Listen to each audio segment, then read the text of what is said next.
என் பேர் மன்சூர். ஒரு Islamic book shop வச்சிருக்கேன். விளையாட்டா போய்கிட்டு இருந்த என் லைஃபை திரும்பி பார்க்க வைக்கிறதுக்கு இன்னைக்கு என் கடைக்கு ஒரு கஸ்டமர் வந்தார். நல்லா நோட் பண்ணிக்கோங்க, திரும்பி பார்க்க வச்சாரு. நல்லா இருக்கேனே, அல்ஹம்துலில்லாஹ். வீட்டில் பிள்ளைங்க எல்லாம் நல்லா இருக்காங்க. நீங்கள் எப்படி இருக்கீங்க? வீட்டில் மச்சி பிள்ளைங்க? சரிண்ணே, ரொம்ப சந்தோஷண்ணே.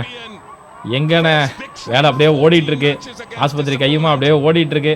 ஆனால் அல்ஹம்துலில்லாஹ் அல்லாஹ் நல்லா வச்சிருக்கானே. ஆமாண்ணே, போன பெருநாவுக்கும் ஊருக்கு வர முடியல, அம்மா வேற கோபமாக இருக்கு. இந்த பெருநா கண்டிப்பாக வந்துடுவேண்ணே இன்ஷால்லாஹ். இந்த பெருநாவுக்கு வந்துட்டு உங்கள் எல்லாரையும் பார்க்கணும்னு ரொம்ப ஆசையாக இருக்கிறேண்ணே. தம்பி, குர்ஆன் எங்கம்மா இருக்கு?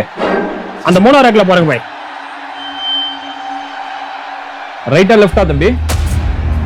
ரைட் சைடில் பாருங்க பாய். என்னென்ன செய்யறது? தம்பி, இதை கொஞ்சம் பில் போடுங்களேன்.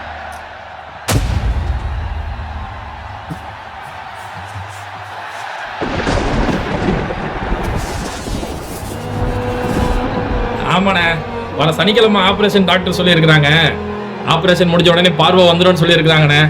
அதான் பார்வை வந்தோடனே அல்லாவுடைய குரானை தான் பார்க்கணும், அல்லாவோட வேதத்தை தான் இந்த கண்ணால பார்க்கணும்னு குரான் வாங்கலான்னு வந்திருக்கண்ணே. ஆமாண்ணே, துவா செய்யுண்ணே.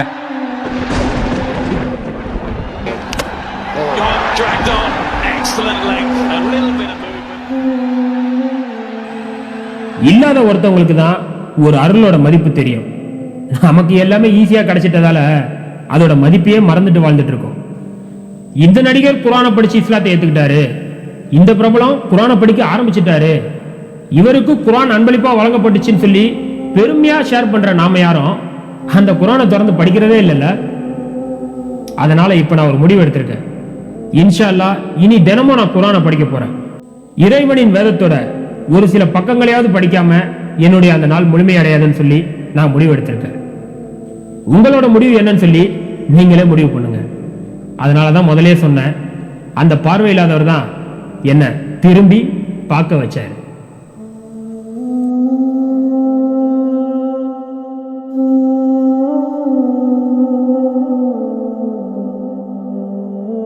விழியிருந்தும் பார்ப்பதில்லையோ, செவியிருந்தும் கேட்பதில்லையோ,